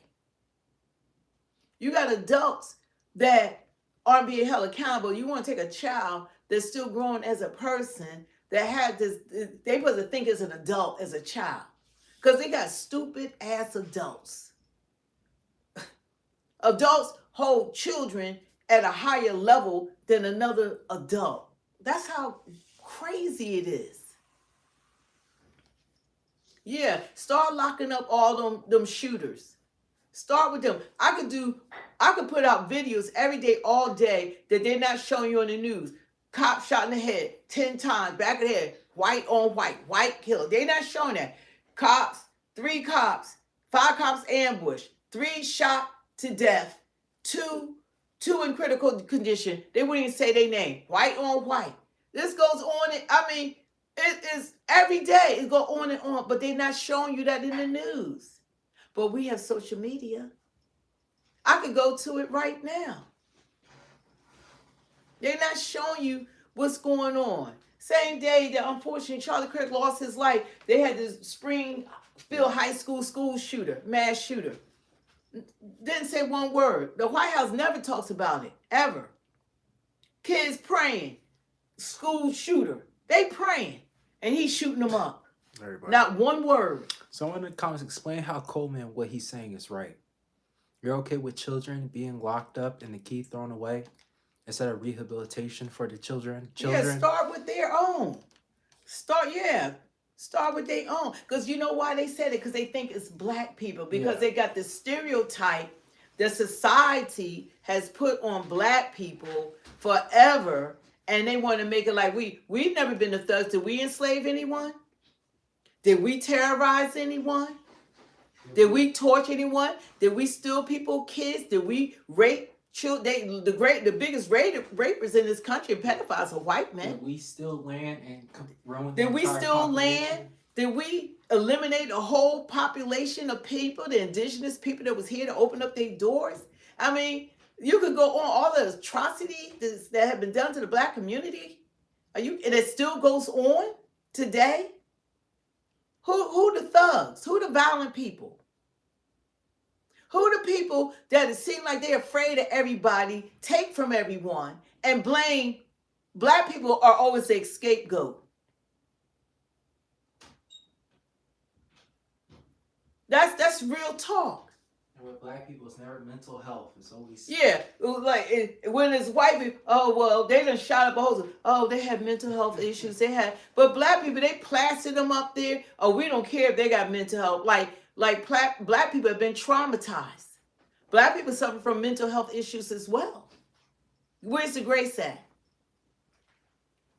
Cops pull up, you got a flat tire, you need help, and you can't make it home because they done shot you to death. Oh, we fear for our lives. Don't be a cop. You got a badge and a gun and a freaking bulletproof vest.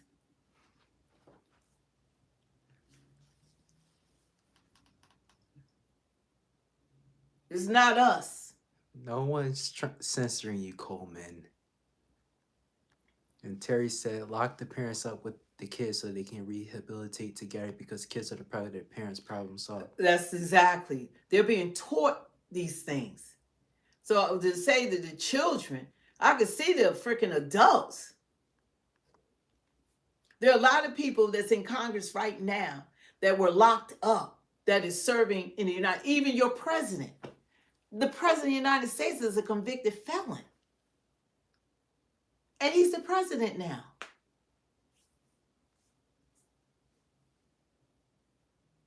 So kids can be rehabilitated. But I don't know if I agree with that though, because lock the kids up too. I think they need to be in rehabilitation. The kids have to be rehabilitated. Yeah. I don't fully agree with that. I don't agree with that at all. They only say that because when they think it's black kids. Yeah.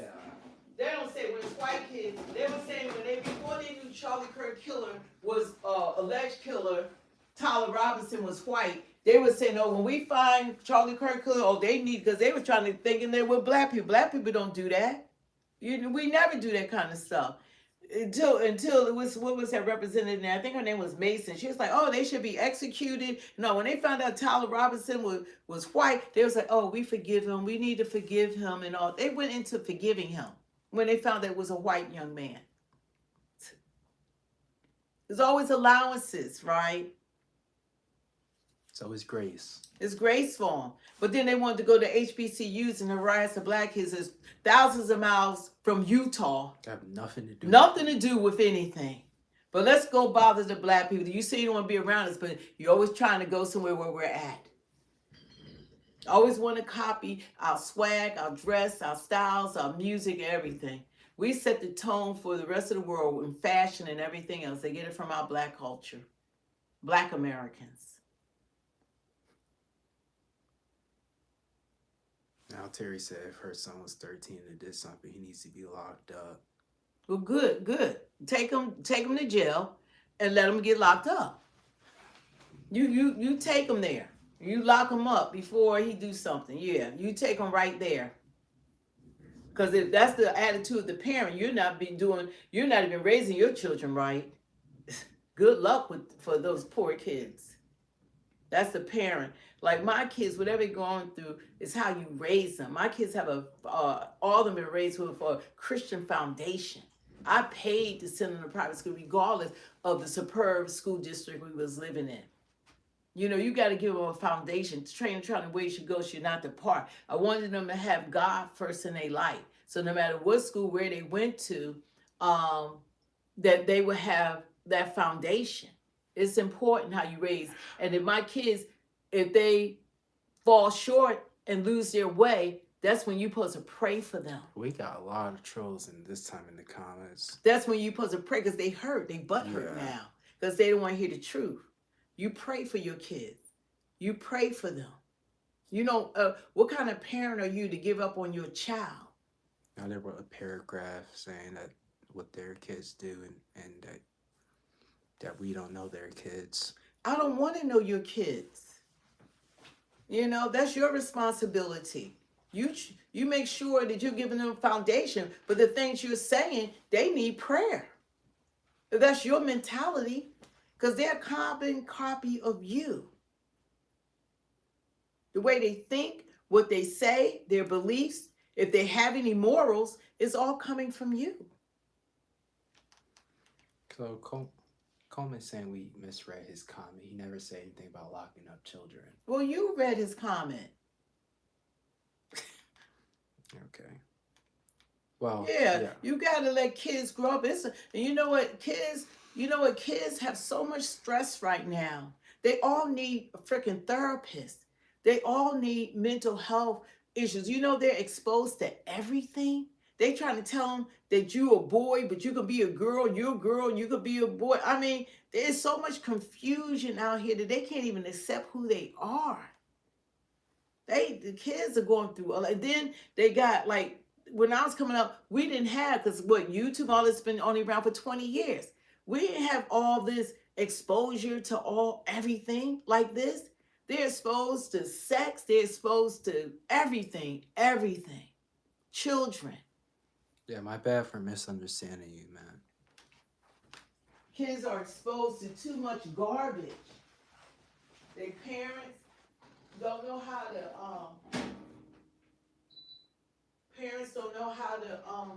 take care of their children. I'm fighting for kids. Kids are innocent.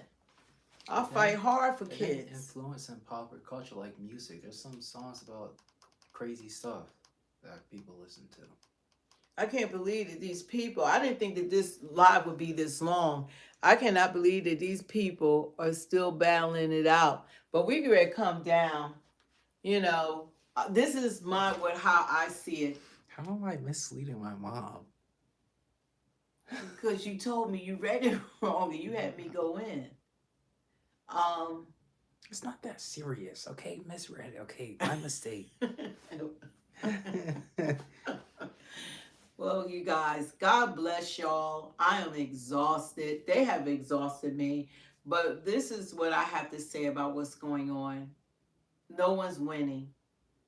The American people, they have lost. They lost with this government shutdown.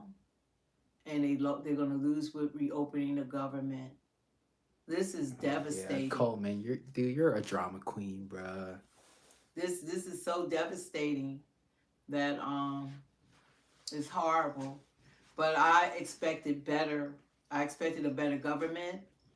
I expected things to be a lot better than what they are. So what happened now? I feel like we really going backwards. They had Hakeem up there. They still are battling. These darn people gonna be battling out probably at 12 in the morning. Now you can see they got Hakeem Jeffries up here now. I'm done. I've listened more to them than I've ever wanted to hear from them.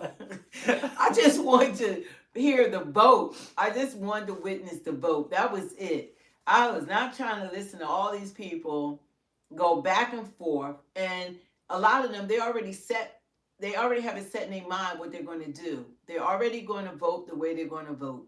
So that's already been established. They already did a test vote. They already know that it's probably going to pass. But it's like I might do a live tomorrow that this country's in mourning, because I'm gonna probably put up everything that was lost with this vote reopening, the devastation is heading, towards American citizens. It's gonna be worse than the shutdown. The trade-off is horrific. It shouldn't be a trade-off. It really shouldn't. After this shutdown, it shouldn't be now people lose health care. This has been so disappointing. It's very disappointing. I don't like the trade-off. I don't. And they were muscled into doing it. They muscled them into doing this. So they have nothing to stand on. Democrats doesn't control the government. The branches of government is controlled by the Republicans. It's like all they entirely, even to the Supreme Court. It's like all they want to do is argue instead of coming up with a resolution. Yeah, and even the Supreme Court, even with partial benefits, they had the audacity. The Republicans went to court and complained they didn't want to give partial benefits to SNAP recipients. Dang. Because the pressure, want to pressure the people. Yeah. Sad. And like nobody supposed to see what's going on. It's all on the news. It's everywhere. What they're doing to people, what they're doing to the American people, the Republicans. And they want to stand up there talking about, it's the Democrats. No, nah, dog, it's you. You can own this one. Just come out and say it. We seeing it every day. Y'all need to just own up to it. Y'all don't give a damn. Y'all doing it. They just have to convince us they not shitting on you. And as long as you believe we not shitting on you, we good. Y'all will vote for us again. That's the game. We about to just move countries. Yeah, we just want you to be loyal to the party while we poop all over y'all. Tell us and they'll be tomorrow. Yeah, we got the bill passed now. Everybody can get their SNAP benefits. Y'all withheld the SNAP benefits. Now y'all can we can pay the federal workers. Y'all laid off and fired those federal workers. They did this to the people. And how you gonna blame the Democrats when y'all been missing in action for 8 weeks? Y'all didn't even go to work for 8 weeks. Did you play what Bernie and AOC said about they not picking up the phone? Yeah, well, that was another video we did with Bernie and AOC was like, they're not even picking up the phone. I was rah for Republicans. Now I'm like worn out. Y'all just not doing right. So we not down with. But come on, let's get off of this. The government's probably gonna open back up. We're gonna probably do something with the nation crying. So anyway, you guys, thanks for joining us. Don't forget to hit the like, share, subscribe. We've been on here way too long. God bless you. Thank you, Mr. Bosky. Thank you so much. Indoor, if you're on here. Thank you, Jack. You guys, this has been excruciating. This thing has been long. You guys have a great night. We're going to have you guys on. If we could do a lot just to go over what has happened tonight with the statistics, the records, bring our guests on. That would be great. That's what we need to do. All night. I don't care. We need to bring them on. Okay. The Republicans and Democrats. This thing ain't going to end. It's almost 8 o'clock and they ain't vote on nothing. If I knew all this was going to go on, I could have went to the gym and everything. I ain't miss the gym and stuff. Oh boy. But anyway, they messed my day up. I'm like, man, they ain't gonna never vote. Okay, you guys, thank you. God bless and see you on the next slide. Peace.